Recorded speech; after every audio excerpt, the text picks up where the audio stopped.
నేను doctor Shakuntala Ghosh, senior ENT consultant and director of Srirama ENT care centre, Hyderabad.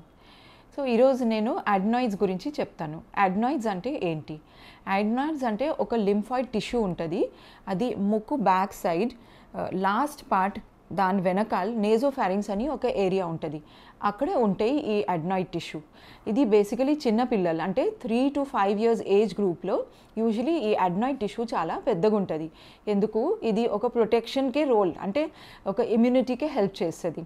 So basically మనం ముక్కు నుంచి వెళ్ళే బ్యాక్టీరియా కానీ వైరస్ కానీ ఏదైనా ఇట్లాంటి ఇన్ఫెక్షన్స్, క్రిమిల్ అట్లాంటి మైక్రో ఆర్గానిజమ్స్ వెళ్తే అడినాయిడ్ టిష్యూ అనేది దాన్ని ట్రాప్ చేస్తుంది. ఆ లింఫాయిడ్ టిష్యూ మధ్యలో ట్రాప్ చేసి ఏదైనా అంతవరకే ఆపేస్తుంది ఇన్ఫెక్షన్, ఇంకా ఇన్నర్ మన ఎయిర్వేకి పోకుండా.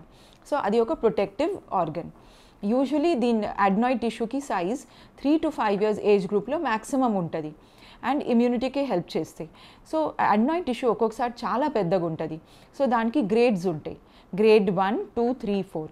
సో గ్రేడ్ 1 అండ్ గ్రేడ్ 2 అంటే నార్మల్ సైజ్ అడ్నాయిడ్స్. గ్రేడ్ 3 అంటే 75% of the airway, nasopharynx airway అంటే ముక్కు బ్యాక్ సైడ్ ఏవి అయితే స్పేస్ ఉంటుందో కపాలం పైన, అది బ్లాక్ అయిపోతుంది. అండ్ గ్రేడ్ 4 అడ్నాయిడ్ హైపర్ట్రోఫీ అంటే అది కంప్లీట్ బ్లాక్ అయిపోతుంది. సో ఆ అడ్నాయిడ్ బాగా పెరిగిపోయి హైపర్ట్రోఫీ అయిపోయి అది మొత్తం నోజ్కే బ్లాక్ చేస్తాయి. అండ్ సెకండ్లీ, ఈ అడ్నాయిడ్స్ రిపీటెడ్గా ఇన్ఫెక్ట్ కూడా అవుతుంది. లింఫాయిడ్ టిష్యూ ఎక్కువ క్వాంటిటీ ఉంటే, ఏ వెదర్ చేంజ్ అయినా, ఎలర్జీ ఉన్నా, లేకపోతే వైరస్ ఇన్ఫెక్షన్ కానీ బ్యాక్టీరియల్ ఇన్ఫెక్షన్ వల్ల ఆ లింఫాయిడ్ టిష్యూ బాగా ఉబ్బిపోయి ఇన్ఫెక్ట్ అయిపోయి దానివల్ల పేషెంట్కి చాలా ఇబ్బంది అవుతుంది. యూజువలీ చిన్నపిల్లలు అప్ టు 10 years ఏజ్లో రకరకాల ప్రాబ్లమ్స్ అవుతాయి. ముక్కు బ్లాక్ అవుతుంది, మౌత్ బ్రీదింగ్, గురక ఉంటుంది, తర్వాత ముక్కు నుంచి బాగా డిశ్చార్జ్ అవుతూ ఉంటుంది, రన్నీ నోజ్, ఫ్రీక్వెంట్ కోల్డ్, ఇట్లాంటి సిమ్టమ్స్ కనిపిస్తాయి. ఒక్కొక్కసారి అడ్నాయిడ్స్ ఇన్ఫెక్షన్ వల్ల ఈ యూస్టేషన్ ట్యూబ్ ద్వారా చెవుల్లో మిడ్లియర్లో ఇన్ఫెక్షన్ అయ్యి చిన్నపిల్లలకి బాగా చెవుల్లో నొప్పి, లేకపోతే సరిగా పడకపోవటం, ఇట్లాంటి సిమ్టమ్స్ కూడా ఉంటాయి. సో అడినాయిడ్స్ని ఎట్లా ట్రీట్ చేయాలి?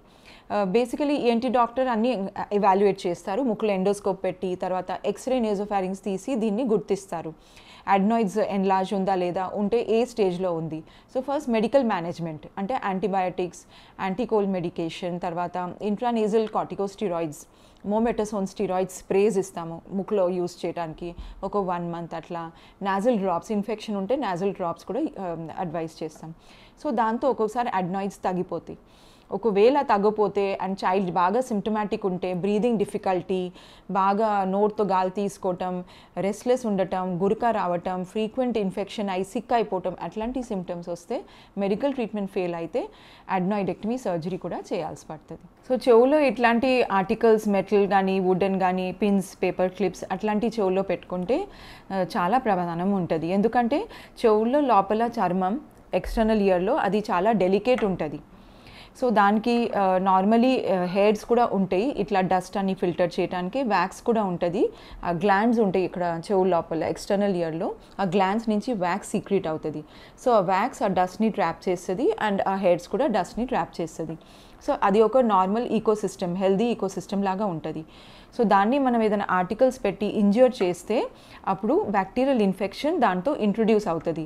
ఇంట్రొడ్యూస్ అయ్యి చెవుల్లో కురుపులు కానీ, లేకపోతే ఫంగస్ ఇన్ఫెక్షన్, క్యాండిడియాసిస్ అట్లాంటి, ఆస్పర్జిలోసిస్ అట్లాంటి ఎక్స్టర్నల్ ఇయర్లో ఫంగల్ ఇన్ఫెక్షన్, బ్యాక్టీరియల్ ఇన్ఫెక్షన్ రావచ్చు. థర్డ్ థింగ్ ఏంటంటే, ఆ చర్మం బ్రేక్ అయితే ఒక్కొక్కసారి ఈ షార్ప్ ఇన్స్ట్రుమెంట్తో క్లీన్ చేస్తే ఇంజురీ అయి బ్లీడింగ్ కూడా రావచ్చు. అండ్ లాస్ట్లీ మోస్ట్ డేంజరస్ ఏంటంటే, కొంచెం డీప్గా యాక్సిడెంట్లీ మనం షార్ప్ ఏదైనా పిన్స్ కానీ పుల్లలు కానీ పెడితే కర్ణవేరి కూడా రప్చర్ అయ్యే ఛాన్స్ ఉంటుంది. అప్పుడు ఇయర్ డ్రమ్కే హోల్ పడి బ్లీడింగ్ అవుతుంది అండ్ వినికిడి కూడా తగ్గిపోయి చెవుల్లో సౌండ్స్ వస్తాయి. సో ఇలాంటి కండిషన్స్ మనం అవాయిడ్ చేయొచ్చు. ఎట్లా అవాయిడ్ చేయాలంటే, చెవుల్లో ఎంత ఇచ్చింగ్ ఉన్నా కూడా, మనకి ఏది ఇన్సెక్ట్ పోయినా అనిపించినా, లేకపోతే ఏదైనా కంప్లైంట్స్ ఉన్నా మనం ఓన్ ట్రీట్మెంట్, సొంత వైద్యం చేయొద్దు. సో ఏదైనా ఉంటే ఎమర్జెన్సీగా ఇయర్ డ్రాప్స్ యూస్ చేయొచ్చు, కానీ చెవుల్లో నూనె అట్లాంటివి కూడా పోయొద్దు, లేకపోతే ఇయర్ బడ్స్ పెట్టి తిప్పొద్దు, షార్ప్ ఇన్స్ట్రుమెంట్స్ పెట్టి ఏదైనా పోయినా కూడా అది తీయటానికే ప్రయత్నం చేయొద్దు. ఈఎన్టీ స్పెషలిస్ట్ దగ్గర వెళ్తే ప్రాపర్ డయాగ్నోసిస్ అవుతుంది, ఎందుకు అట్లా అవుతున్నాయి అంటే చెవులో దురద కానీ బ్లాకేట్ కానీ పెయిన్ కానీ ఎందుకు అవుతున్నాయి, దానికి ప్రాపర్ ట్రీట్మెంట్ కూడా తీసుకోవచ్చు. కానీ మనం ఓన్గా అట్లా షార్ప్ ఆర్టికల్స్ కానీ ఫారెన్ బాడీస్ కానీ చెవులో అస్సలు పెట్టొద్దు, దానివల్ల రకరకాల ప్రాబ్లమ్స్